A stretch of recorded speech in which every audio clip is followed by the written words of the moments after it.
Olá, boa tarde, boa madrugada, boa noite, bom dia. Turma de processo do trabalho, tá?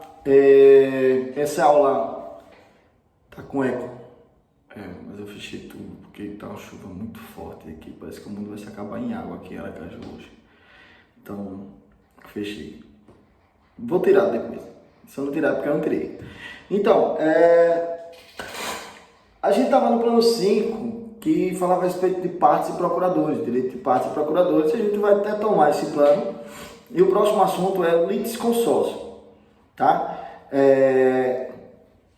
Como o próprio nome diz, né? Litisconsórcio, consórcio de lides, é aquela demanda onde a gente tem a pluralidade de reclamantes ou pluralidade de reclamados, ou seja, mais de uma pessoa no polo ativo da ação ou mais de uma pessoa no polo passivo, ou também, né, a gente pode ter mais de uma pessoa no polo ativo e mais de uma pessoa no polo passivo, tá? Então a gente tem aí o litisconsórcio. Esse litisconsórcio ele vai poder ser um litisconsórcio ativo, quando eu tenha mais de um reclamante no polo ativo da demanda. Professor, dei um exemplo, porque assim está muito teórico. Beleza. Imagine que uma empresa, agora nessa época de pandemia, ela resolveu fechar suas portas, não tem condições de continuar, e botou todo mundo para fora e não pagou verba rescisória de ninguém. Essa empresa tinha 10 empregados. Os 10 empregados, 5 resolveram acionar o empregador, não tiveram paciência mais de esperar, resolveram acionar, o que significa? Resolveram entrar com ação contra a empresa, cobrando as verbas rescisórias. A empresa fechou as portas, não pagou nada a ninguém, né? Eles resolveram acionar o empregador. Podem fazer isso, é o direito deles, né? O direito de ação, a gente já estudou isso aí. Tá, beleza. Então eles procuram um escritório de advocacia, o mesmo, e o advogado diz, não, vocês 5 têm a mesma história, a causa de pedir é a mesma, o pedido vai ser o mesmo, o pagamento de verbas rescisórias, a empresa é uma só, vamos entrar com uma ação só. E a gente coloca vocês 5 como autores da ação. Pode isso? Pode. A gente vai ter um litisconsórcio ativo. O litisconsórcio ele pode ser também passivo. Tá? O litisconsórcio ele pode ser também passivo. E quando é que ele é passivo? Quando eu tenho mais de um empregador. Desculpa, empregador foi osso, né? Quando eu tenho mais de um reclamante, eu fiz agora que nem os autores aí, vem generalizando. Eu tenho mais de um reclamado no polo passivo. Ou seja, quando eu tenho mais de uma pessoa no polo passivo da demanda, aí eu tenho um litisconsórcio passivo. Tá? Eu vou ter um litisconsórcio passivo. Exemplo,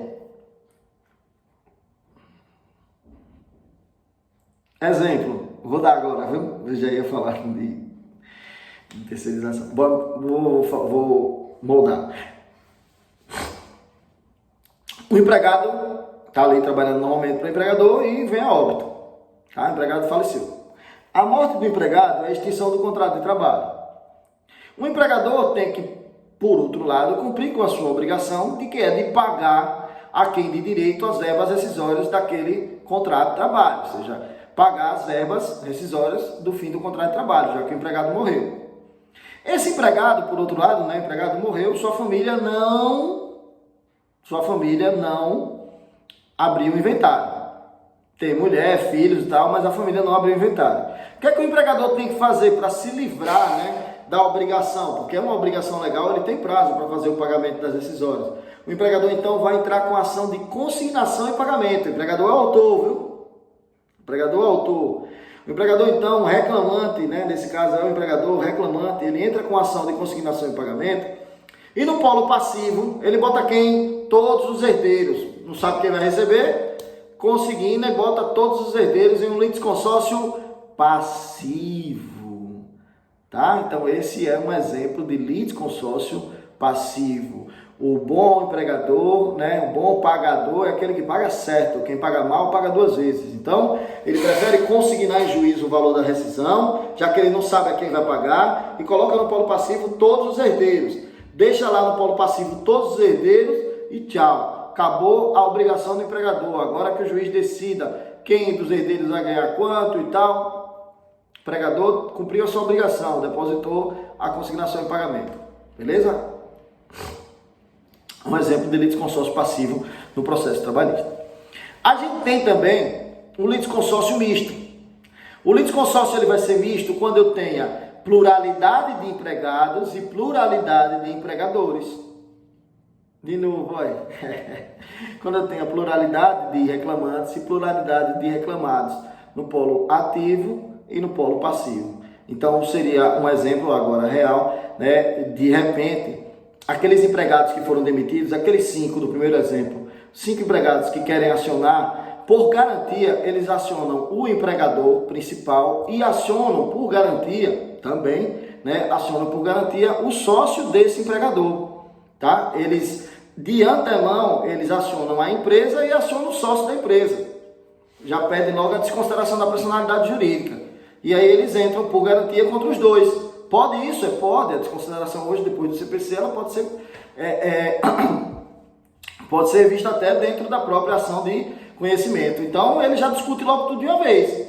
E aí eu teria uma pluralidade de reclamantes e uma pluralidade de reclamados. Ou seja, várias pessoas no polo ativo e várias pessoas no polo passivo. Eu tenho, então, a presença aí de um litisconsórcio misto, certo? Litisconsórcio misto. O litisconsórcio ele pode ser necessário e o litisconsórcio ele pode ser voluntário, tá? O litisconsórcio ele pode ser necessário e o litisconsórcio pode ser voluntário ou, como alguns conseguem também chamar de facultativo. O voluntário e o facultativo é mais fácil da gente vislumbrar, né? O exemplozinho dos 5 que eu dei, ou seja, os 5 procuraram o mesmo advogado, mas se eles não quisessem, não, eu quero entrar com minha ação individual, não quero entrar com ele, não gosto dele, vou ter que ir no mesmo dia da audiência para ele, eu odeio esse empregado aí, para mim ele não presta, é falso. Acabou. Direito dele, é facultativo, é voluntário, não há obrigatoriedade deles entrarem junto. Já o litisconsórcio, ele vai ser considerado necessário quando for condição de procedibilidade da demanda que todos estejam presentes em um dos polos.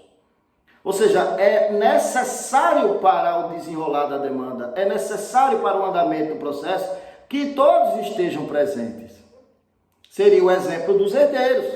É um litisconsórcio necessário. Por quê? Porque se faltar algum, vai ter que chamar para regularizar o polo.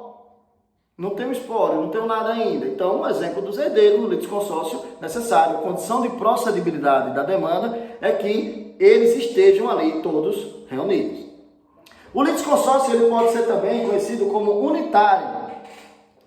O litisconsórcio ele pode também ser conhecido como unitário. O que é um litisconsórcio unitário, Tiago? É um litisconsórcio onde a sentença, a decisão vai ter que ser igual para todas as partes.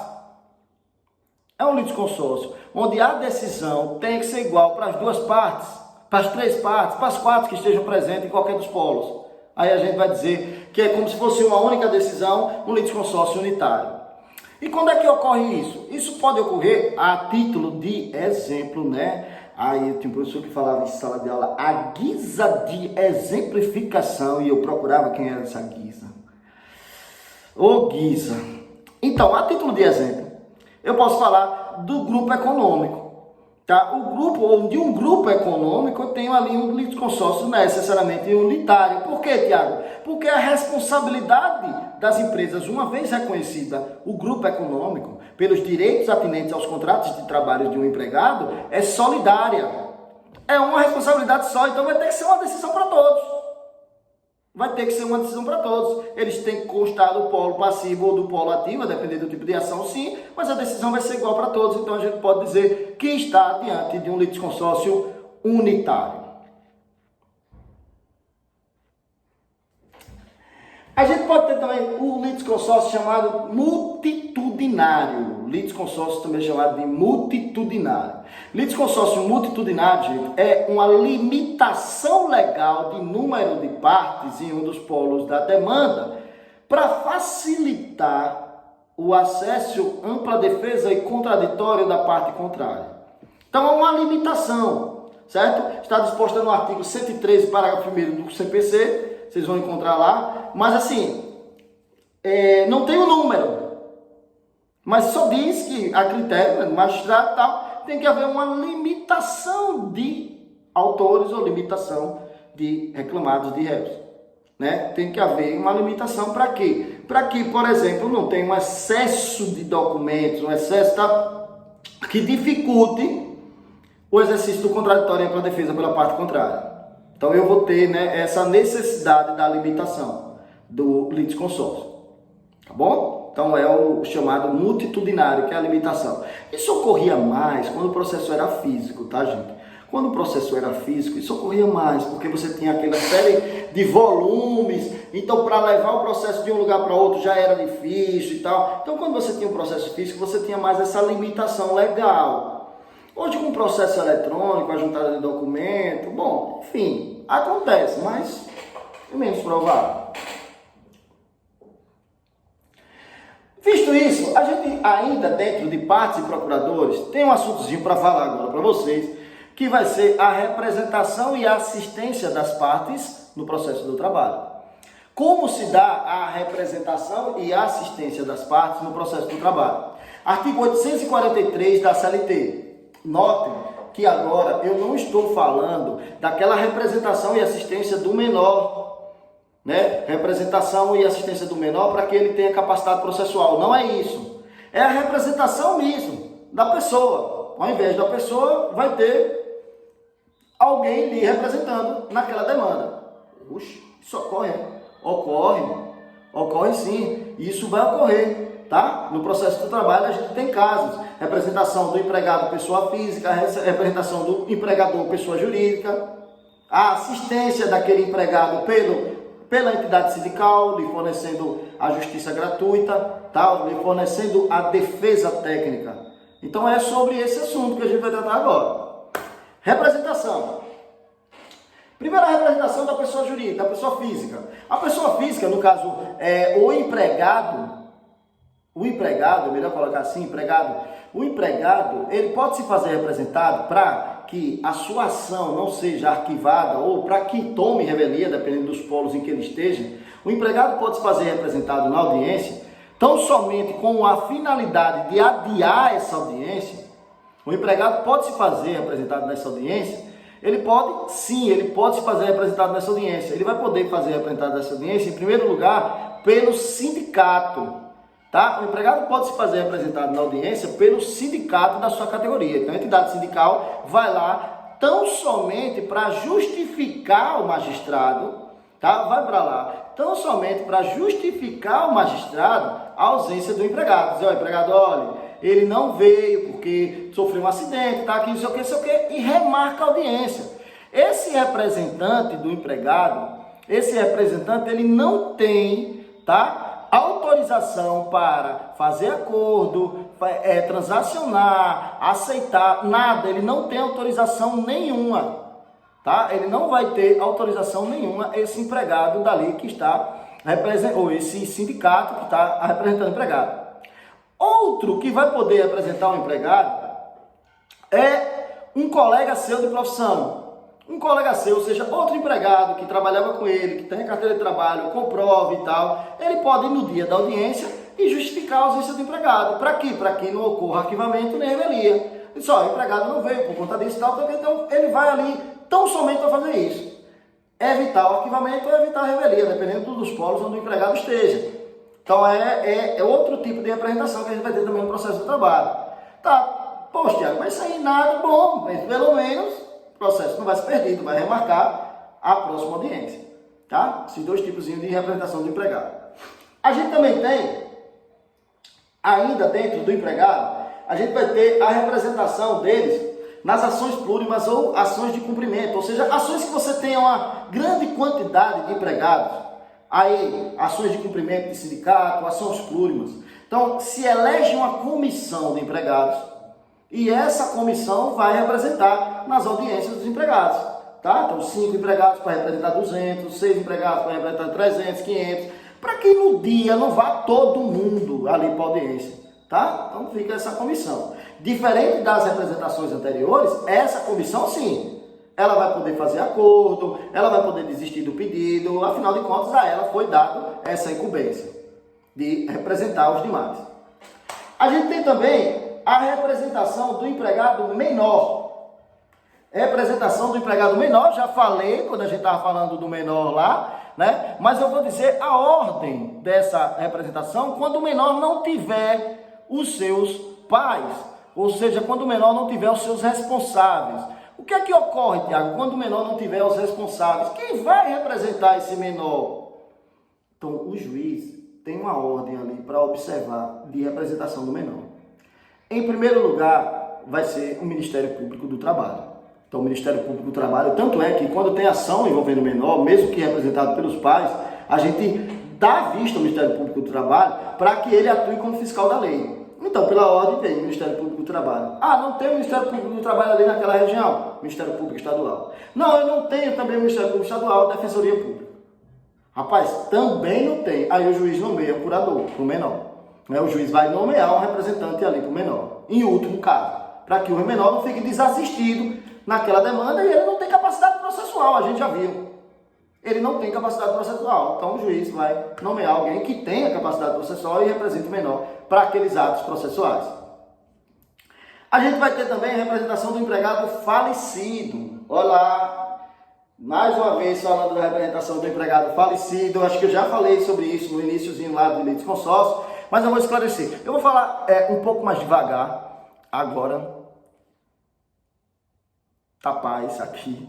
Vou falar um pouco mais devagar, que é um assunto importante, às vezes até de regularização. Esse assunto ele é importante não só para quem é estudante de direito, mas para os profissionais que estão começando a atuar agora e pensam como eu devo fazer a minha petição. Vamos lá. O empregado faleceu, o contrato de trabalho termina, certo? Certo. Né? Uma das causas de extinção do contrato de trabalho é quando o empregado vai e faleceu. Entretanto, os direitos atinentes àquele contrato de trabalho vão repassar para os seus herdeiros, na ordem sucessória.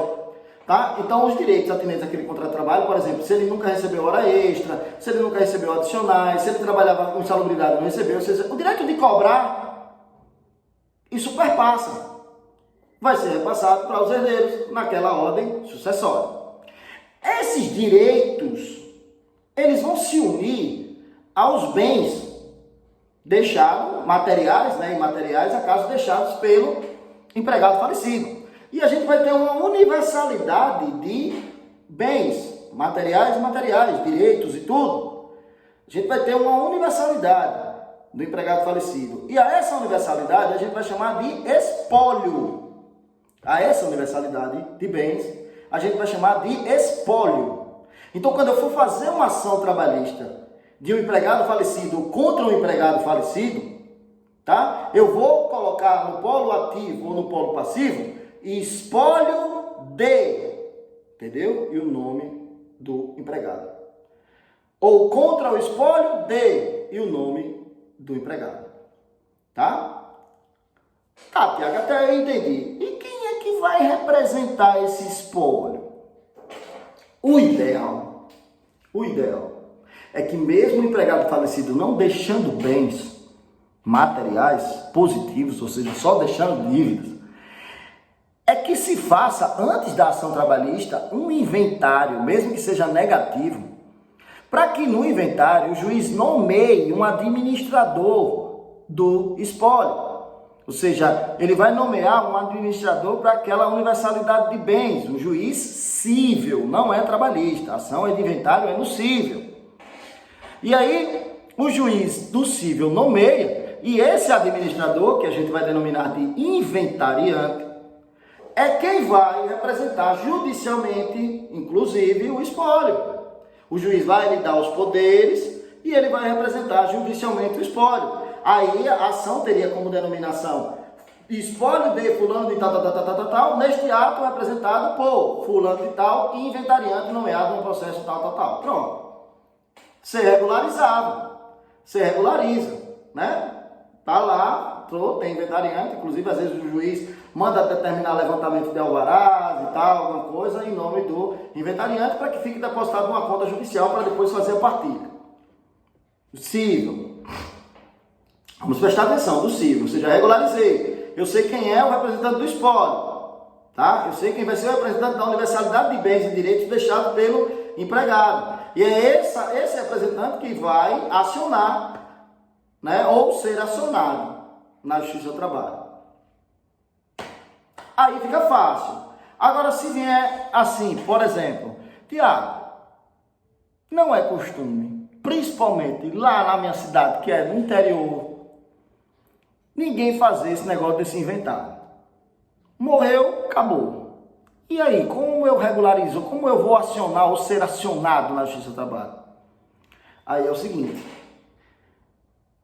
aí a gente vai ter um litisconsórcio ativo ou passivo necessário. Ativo ou passivo necessário. Aí todos os herdeiros vão ser os representantes do espólio.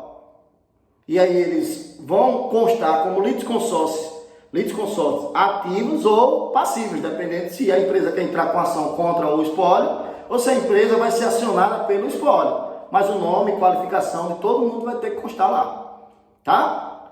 Então, é uma dica, fica uma dica aí, tá? É essa a representação do empregado falecido, beleza? Pra frente. E a pessoa jurídica, Diago, ela pode ser representada no processo do trabalho, na Justiça do Trabalho? Pode, tá? O empregador, pessoa jurídica, pessoa física é pessoa física. Mas, de acordo com o artigo 843, parágrafo 1º, o empregador, pessoa jurídica, ele pode nomear um preposto. O empregador, pessoa jurídica, pode nomear um preposto para lhe representar nas audiências, tá? Então, ele pode nomear um preposto para lhe representar nas audiências. Antes da reforma trabalhista, esse preposto, ele deveria ser necessariamente um empregado da empresa, por questão de lógica. Porque uma das exigências para ser preposto é ter conhecimento do fato. E aí, por lógica, um empregado teria conhecimento do fato. Mas,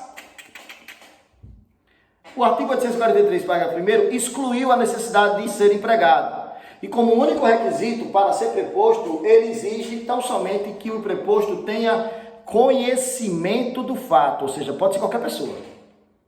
Pode ser qualquer pessoa. A única exigência é que tenha conhecimento do fato para ser preposto. Então, qualquer um pode ser preposto hoje.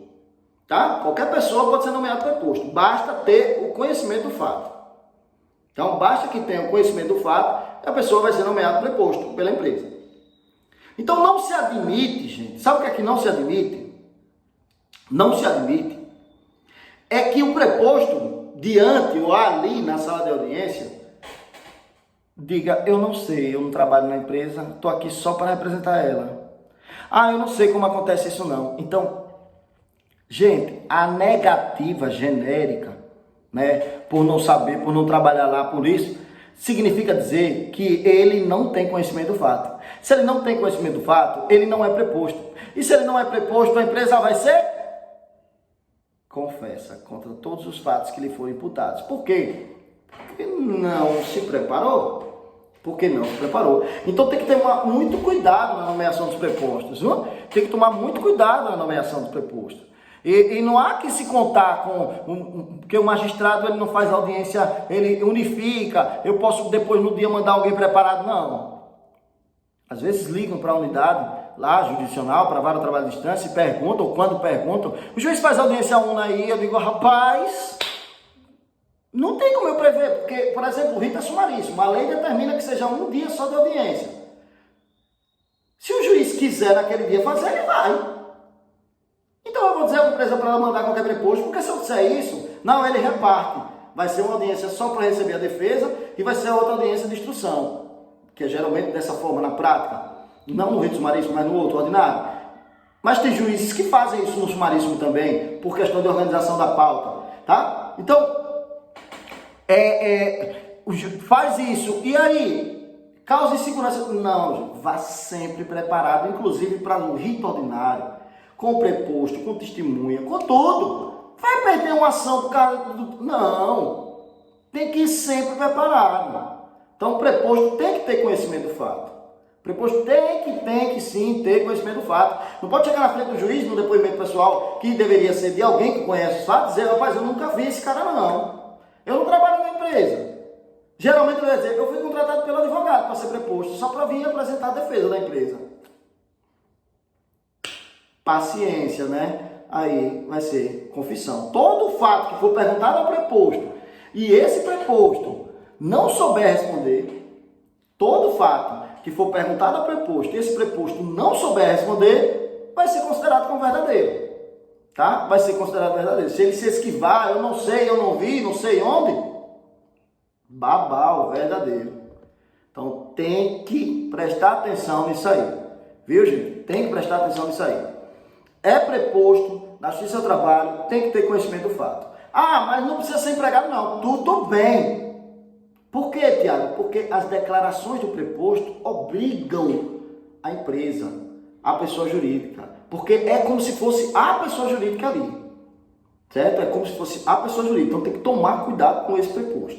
Tem que nomear alguém que tenha realmente conhecimento dos fatos. Que possa ali ser a empresa.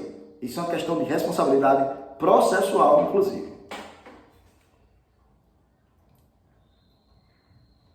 A gente vai ter também a representação das partes pelo advogado, tá? Advogado sim gente, né? Tem o juiz postulando na Justiça do Trabalho, mas a parte pode vir apresentada por advogado. É o último assuntozinho aqui desse plano, na verdade o penúltimo, que eu vou falar já do último. O advogado ele representa o empregado ou o empregador, né? Ele recebe o instrumento da procuração, né? E ele recebe um mandato para falar em nome e recebe o instrumento de procuração. Essa procuração recebida pelo advogado, ela pode ser uma procuração com poderes gerais, tá? Só para ele estar ali praticando atos em nome daquela pessoa, e uma procuração com poderes especiais, que é aquela procuração em que o advogado pode negociar, receber valores da quitação, transacionar, desistir da ação, pedir o arquivamento, seja com poderes especiais, desde que venham discriminados na procuração.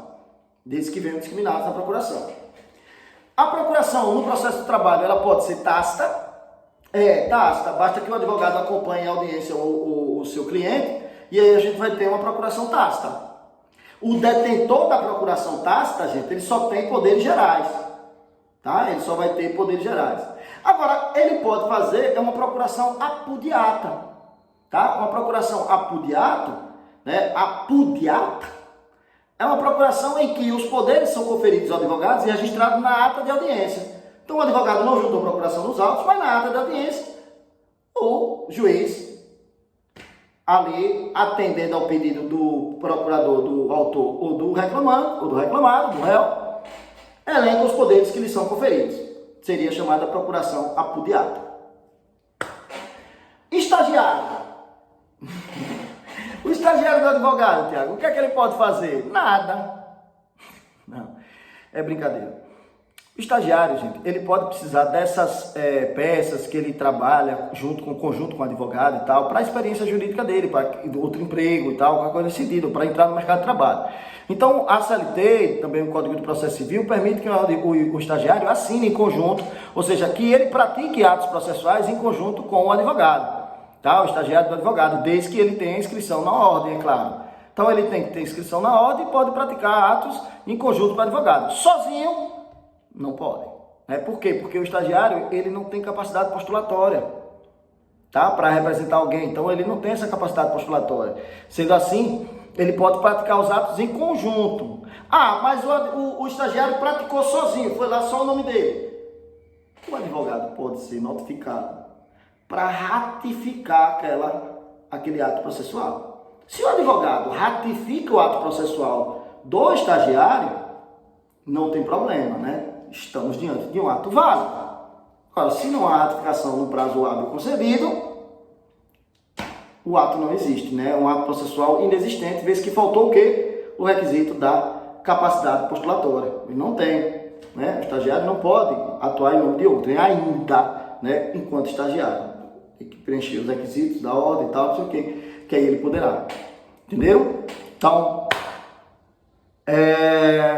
partes processuais a gente encerra por aqui, né? Se vocês forem observar nos manuais, a gente vai ter intervenção de terceiro, mas a aplicabilidade é tão pouca e tão pequena de intervenção de terceiro no processo do trabalho, que eu acabo migrando esse assunto nos meus planos para a execução. Porque lá eu vou falar de alguns assuntos mais importantes, enquanto eu vou falar de responsabilidade patrimonial, e aí eu trago a intervenção de terceiros para a gente discutir. E aí falo de assistência, vou falar de denunciação da lide, chamamento do processo, se tiver, tal, e da desconsideração da personalidade jurídica como uma espécie de intervenção do terceiro, ou seja, de responsabilidade patrimonial na fase de execução. Então eu pulo agora a intervenção, deixo a intervenção para lá, para o plano de execução. E a gente segue na nossa toada. Próxima aula, assunto, sentença, né? Coisa julgada, sentença, coisa julgada formal, as partes de uma sentença. Desculpa, gente, não é não. Já estou eu querendo adiantar o burro na frente da carroça e a carroça na frente do boi. Então, na próxima aula, a gente vai estudar provas, tá? A gente vai estudar audiência, ou seja, o que ocorre na audiência, nos tipos de audiência da Justiça ao Trabalho, inaugural, de instrução e tal, quais são as ordens, ou quais as penalidades para o comparecimento ou não comparecimento das partes da audiência, e depois a gente vai estudar provas, ônus de prova, tipo de prova na Justiça ao Trabalho, tal, plano 7. Ou é 8, ou é plano 8. Plano 8, aí depois já segue direto para a sentença, no mesmo plano, tá bom? Um abraço, hoje é sexta-feira, dia 24/4/2020. Fique em paz, fique em casa, descanse no final de semana, bom final de semana para todo mundo, tá? Fique em casa, por favor, tenham paz, se divirtam. Beijo, até!